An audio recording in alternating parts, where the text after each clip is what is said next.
Tommy, how are you? I am good, thank you. Nice and fine, like a bottle of wine. Good, Tommy. Tommy, I know what you do, but let's tell the potential audience what it is you do and why do you do it. And I'm going to start digging a bit deeper in terms of how you've got yourself to where you've got yourself. Okay, well, I film video testimonials for my clients remotely, and they use that to convert more of their prospects into paying clients. Simple Okay, as. brilliant. So it involves being in front of the camera. Tell us some do's and don'ts about being involved with a camera. Well, don't use virtual backgrounds for a start. That's not a good idea because you'll get all that kind of weird Star Warsy effect, you know, lining around your, what do you call it? Your arms and your head. If you're doing it for video testimonials anyway, other kind of videos, fair enough. But video testimonials rely on coming across as true and honest. And, you know, sometimes that stuff's just distracting. You know, it's, people are looking at that and watching the weird stuff going on the screen. So it doesn't really suit that kind of situation well.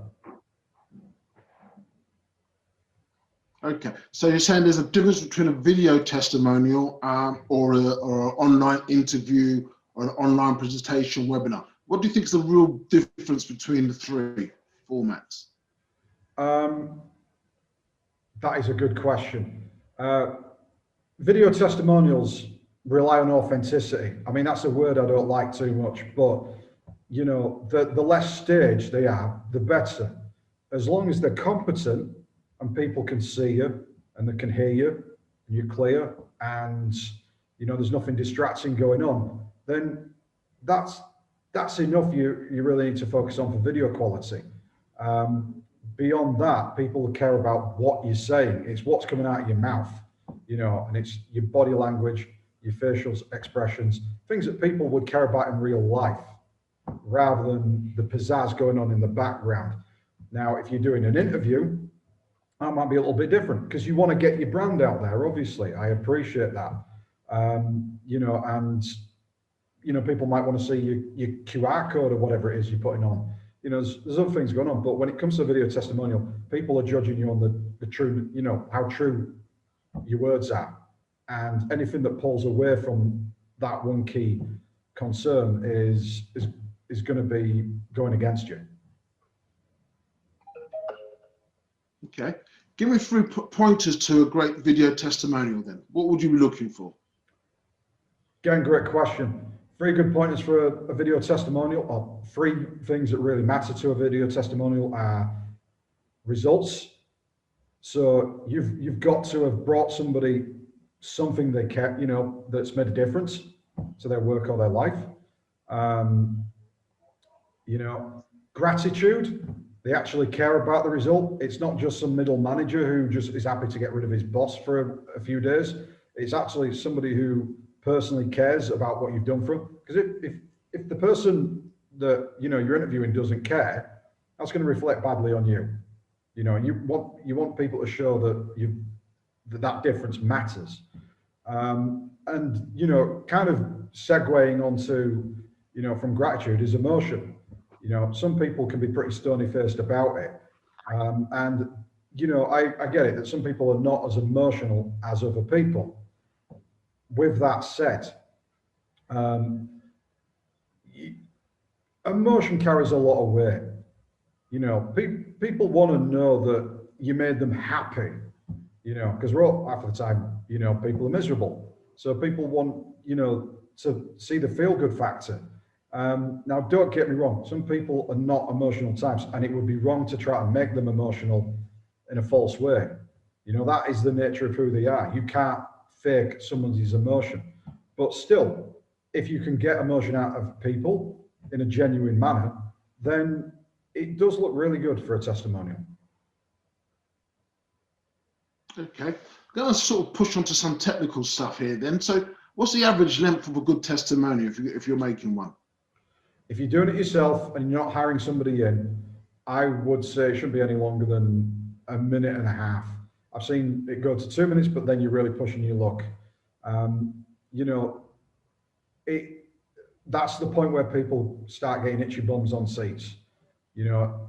And when you're doing it yourself, there's only so many questions you can ask, you know, so there's only so much feedback you're going to get of a good quality that's going to fit into a testimonial. That aside, once it starts going on longer, people's eyes start wandering. And the other thing of concern is that once they look at the numbers and they see, oh, this thing's going to go on for how much more longer, then you know, then they start thinking, I think I'm going to scroll and do something else. So, you know, 2 minutes absolute max, 1.5 minutes generally tops. You know, keep it. Okay. There's a film phrase that I like returning to, and that is, you know, arrive late, get out early, and that's the principle that would be good to follow for video testimonials.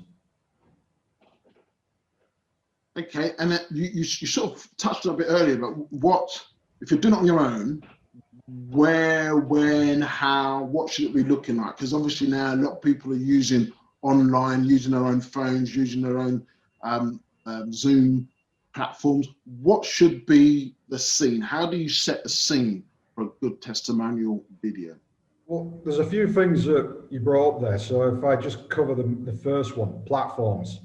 You know, there's many ways we can record a video testimony. There's Zoom, we're on it, or Teams. You know, although I'm not as much a fan of that apart from the security benefits. You know, it is a bit more fidgety for recordings. Zoom is very much user-friendly in that respect. You can get somebody to WhatsApp you a video message, you know. You know, it's quick, it's easy. The disadvantage is that people are doing all this, and you know, and it's not always steady, and there might be other stuff going on around in the background. The other one I favor, if you are, what's the word I'm looking for, if you know, if you want it done in a steady way, but you want to get somebody else to do it for you, you know, you want to get your client to record the testimonial rather than you do it with them, is SendSpark. You know, there's certain platforms that you can literally send a link to somebody. They can sit down with their laptop, click a button, press record, done, send it over to you, and then you just download it. Easy. The disadvantage with letting other people do it for you, your clients, you know, letting other clients do it for you, is that you are not in control. You know, you cannot guide them. You cannot ask them the questions and them feeling like they know what to say or they know what to answer. You know, sometimes they'll sit there and go, oh, what do I say about them? You know, I'm not too sure. And they will do their best and you will get some nice feedback, but it won't be as good as if you know, guided them yourself with questions over a Zoom call, let's say, or you hired a professional company to, you know, ask them lots of questions, or, you know, put them in safe hands. And, you know, those are the usual disadvantages that come with it. It's generally that you can't control the outcome. Okay. So Tommy, what makes your video testimony so good? Oh, sales pitch here, Sam, isn't it?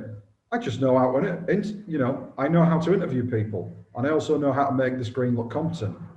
I'm going to come back to that. I'm going to say it again, right? I know how to interview and I know how to edit those interviews. I know what questions to ask to solicit the best feedback that makes people want to buy from you. And I know through editing how to arrange that footage in the right order, having whittled it down already in a way that triggers people's emotions and interest. And then when they see it, they go, I need that person to help me. Long story short, that's how it all works. Good job. And so someone wants to talk us through the process of getting engaged with you or using your services. Tell us, how does that work? I make myself pretty freely available, maybe too available. So my name's a Google whack. You know, there is nobody else with my name. And usually when people type it into Google, they find my LinkedIn profile and they'll answer that pretty quickly. If you're not on LinkedIn, you know, email and phone. I'm always in reach. Okay, and tell us what's the time frames involved? What if I was to say to you, right, I've got a whole load of clients who I believe want to give me testimonials, and I'm come to you, what happens next? Well, we ask them, if somebody comes to me and says we want some testimonials done, I will say, great, who have you got? That's the first key question. And actually it's a thing that, you know, people need to remember above anything else, is get the right people to do it.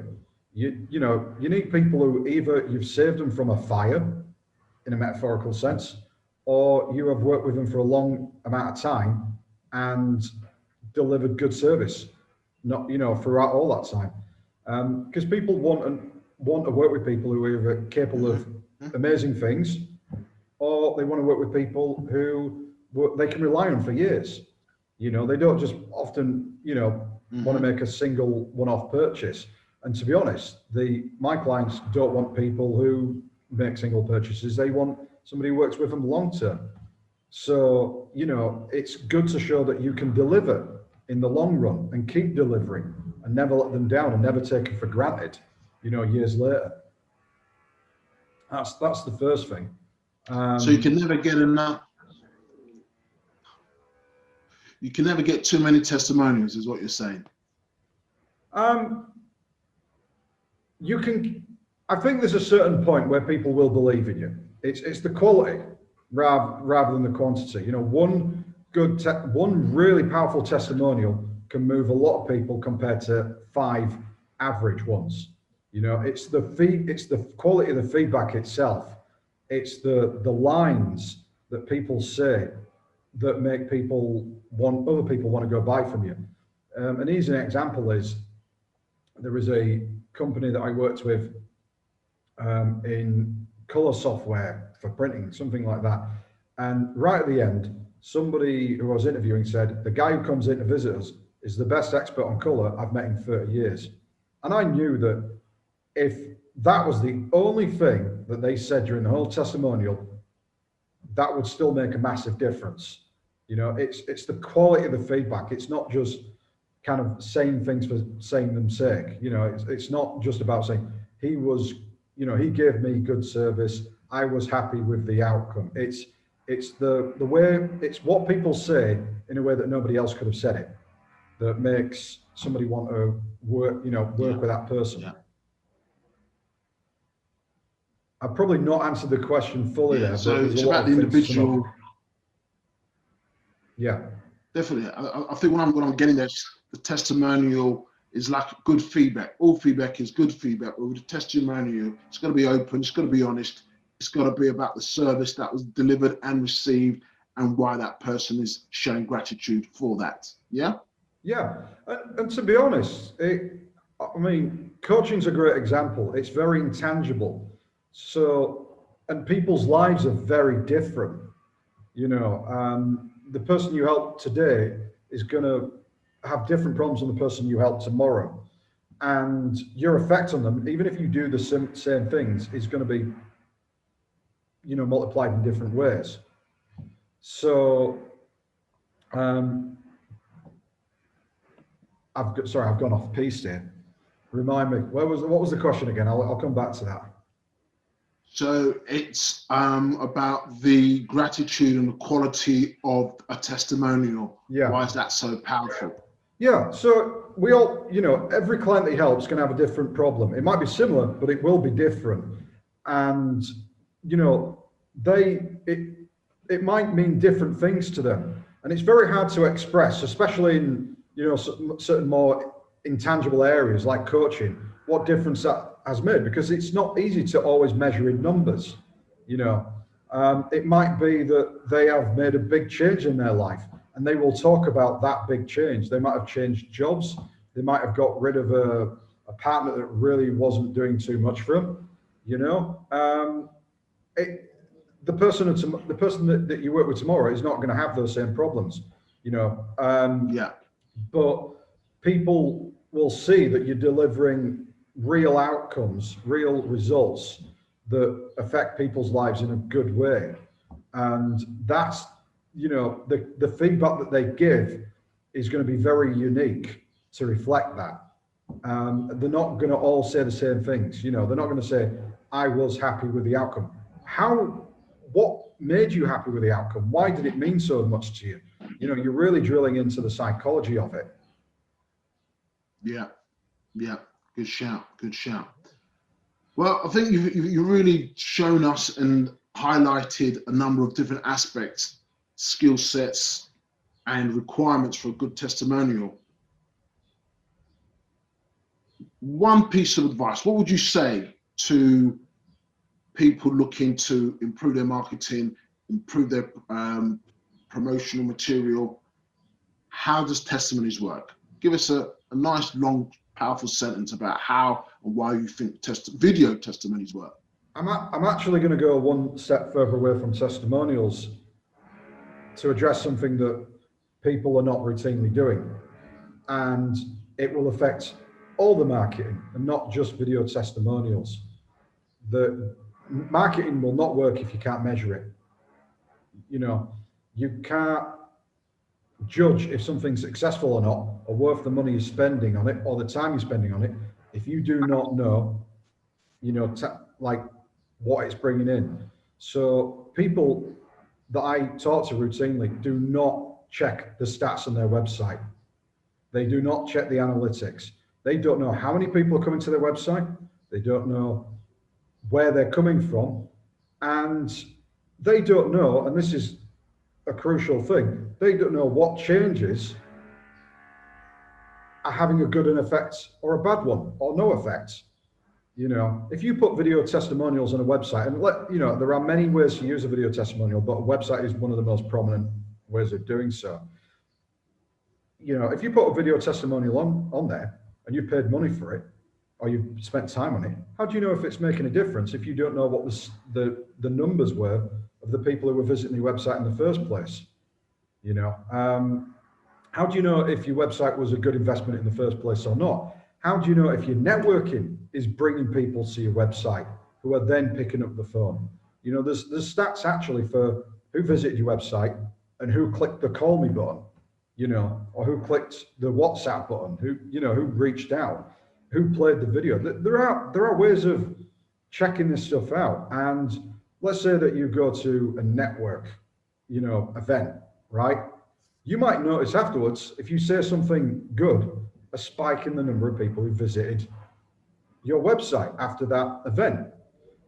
And if you've not got it set up to measure, how are you going to know? So, some of the ways that we do our marketing is online and offline. We met in person years ago, and some people now are meeting on Zoom at events. Some people are being checked out by their clients. But how do we know if things are, people are taking an interest in us in the first place if we're not measuring it? And how do we know if that interest is turning into actual paid work, or how much of that interest is turning into actual paid work if we're not measuring it? So before anybody gets into video testimonials, they really need to know whether, what the stats are on the website. Having said that, I do have to correct myself a little bit, in the sense that the biggest myth that exists with video testimonials is that people believe they need to have a website to use them. That is not true. If you can share a link to a video on YouTube, and people do it all the time, you go on WhatsApp, I've seen this video with two cats boxing, right? I'm going to send you the link, and you've watched it. Great. Did you need a website to do that? No. So if you can upload your video to YouTube or other platform, YouTube's the one I prefer because Google likes it and rewards websites accordingly.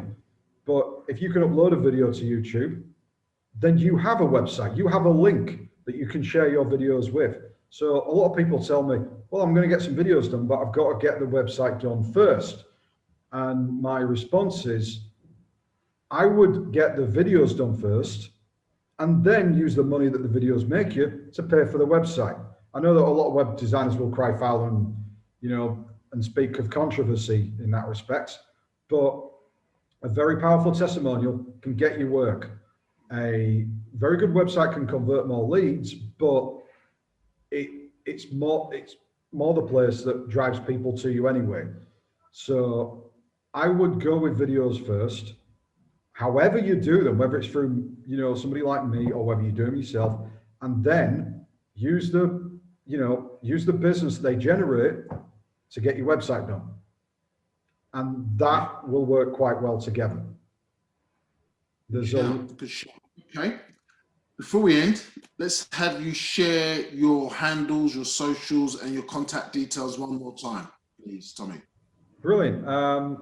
Well, people can, as I said, find me on LinkedIn. My name's Tommi Murshed-Parish. It's not that hard to find. Vouch for Me video is on Facebook. And what was I going to add to that? And, you know, LinkedIn is usually the best place to reach me. You know? Good shout. Type my name in, find me. So great, Tommy. I think we all are. What I've taken from this is a good video testimony should be earnest, honest, and transparent. It should be used to maximize and promote yourself and your business, and it should be done wholeheartedly with either you, the professional, or wholeheartedly by the individual and their client themselves. Very much so. Can I make one final point? Please do. Okay. Something we touched on, we didn't get to talk about in more depth was, you know, the earnest and honest nature of video testimonials. And there are people who believe and will try to lead or coach their clients into giving them the feedback they want. And what happens is the client tends to come across looking and sounding like RoboCop. There's very little emotion. It's very clear, very often, that they're being manipulated. And even if it's subtly disguised, the difference between, you know, a testimonial where somebody's being led and where that same person has not been led is oceans apart in how genuine it is, or how genuine it could have been. The other thing that makes that a bad result is that people are so much more interesting when they're allowed to open up and speak what that is on their minds, rather than you telling them what you want to hear from them. Because you might not know what your customer values in you unless you ask them. You have to give them the chance to open up and say it in their own way. And by trying to force it down a road of saying, right, I want this kind of feedback, or these are the messages, that's a word I often hear, these are the messages I want to put out there, then you are just, you know, you are getting rid of the chance to have your customer say something stunning that will make people sit up and take notice because they said it in a way that only they could have, and they've expressed gratitude for things that you didn't know they cared about. So that is why I would avoid trying to lead or coach your clients. Good shout. Most definitely not in the interest of either the client or the service provider to lead. Testimonial should be a testimonial, positive, honest feedback of services rendered and services received. So Tommy, brilliant. Thanks as always. I hope that has done the trick in terms of educating a number of people around what is and what is not a good video testimonial. Fair play. Thanks, Tommy. We'll catch up with you again shortly. Thank you.